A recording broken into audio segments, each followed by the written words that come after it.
หาเลยไปดิพี่น้องก็เช่ามีเสียงอื่นเหาะเงียบเช่าคนทุกแห้งมีที่สถานที่โรงเรียนสายครูชะลอนมาดิและสีผ้าทองไปคนอื่นมีหลากหลายไปยังจังยัวยัวแล้วลงแล้วก็ลงยังไปเลยโอ้มันบลืมคนนี้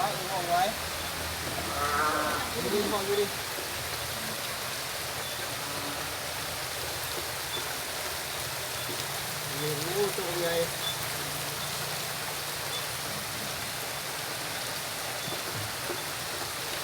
เอาบ่ฟังบ่เว้ย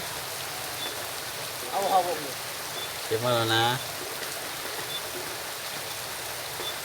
แล้วเขามาแล้วมันหยุดดอกนอกมันเข้าหัวเนาะแล้วพี่น้องเด้ออู้กำลังหัวกำลังลงไฟเป็นน้ำเจ้ากลางเจ้าย่างเนาะตัวนี้แม่ขั้วตัวนี้แม่ขั้วกะทั้งน้ำทั้งเผาได้จะจำไว้แล้วทั้งน้ำทั้งเขาทั้งน้ำทั้งเผาอ่ะเอาผ่าได้ยิงเกงมากมันผมก็บอกว่าคำว่าเพื่อนข้ามวลขอบใจกันทีเราเด้อบัดนี้มาฝากเบิ้งนี่สภาพมาฝากตอนนี้ฝนกระตกเนี่ยแต่ที่ลงมาได้แล้วฝนตกแห้งที่เราฝนโอ้ยมีสถานที่เพื่อนมืดเท่านี้เพื่อนฝากคนเช่าขอขั้วแม่ขั้วคนจะยังโอเคตัวนี้มีลูกจีนังเนี่ยมันใส่ใหม่เลยบอกพอได้ทีเดียวบ่เนี่ยพวกคนเห็นที่ต้องยันถอดยังไงขอนั่งอีกโอ้เบิ่งสรีระของแม่ครัวย านะโว้ยตายก่อนแบบเอาแต่หัวตึงตีนเลยเอาไปวนหาเบิ่งด้านหลังที่สุดเตือนสอนมีแต่แนวใหญ่เอาละนะมาฝาทองบาใส่น้ำเพิ่นนี่เอ้ยดูดิเด้อพี่น้องเด้อวันนี้พวกพวกนี่แต่นั่นใหญ่แม่ครัวเม็ดหนายังเต็มจุกกล่องอีลึกเลย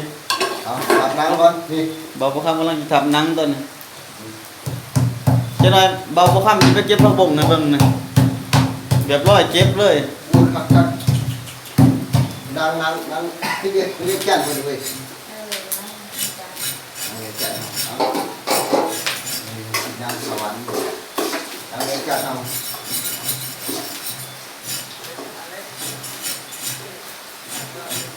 สุดละโอ้คัดลายของเราโอ้ดิหัวหน้าหัวตามันก็อยู่บนไปเลยน้ำมีกระป๋องแล้วนังแสบพี่น้องทุกแข็ง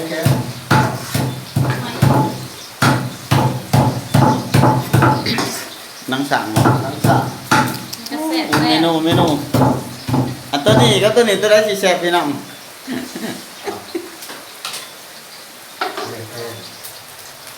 ก็บ่นั่งแล้วเสร็จก็บ่เดี๋ยวก็ไปตัดต่อบ่ครับอ้าว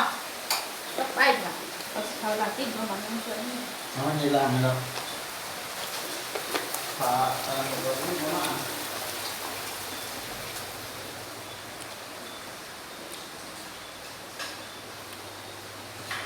เปลี่ยนเพิ่นเรียนกินอะไรคนโกงไปเห็นคนโกงนั่นนี่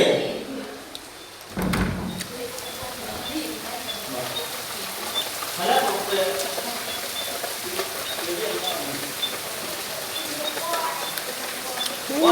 พี่น้องเอ้ยฝนตกแห้งหลายแตกแกงเลยนะแตกแกงแล้วอุ้ยจะเป็นน้ำปีนี้จะเป็นพ้นดีมือนี้เป็นมือวันที่7 เดือน7 2026มื้อนี้พ่อแม่ป้าชนเฮาทุกมุงทุกบอนที่อยู่ผู้อยู่ฟ้าอยู่หน้าถ้ำหน้าโคกหน้านู่นก็เป็นได้ดำมืดมื้อนี้เนาะฉะนั้นแล้วก็ ฝากพังให้กำลังใจชาวนาเฮาเด้อพี่น้องเด้อได้ดำไห้ดำหน้าผู้ใดมีข้วยก็ไถข้วยผู้ใดมีรถก็ไถรถ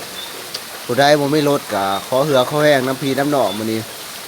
ฉะนั้นขอฝากถึง FC ทุกท่านผู้ติดตามช่อง YouTube ป่าบ่คำจะขอขอบใจ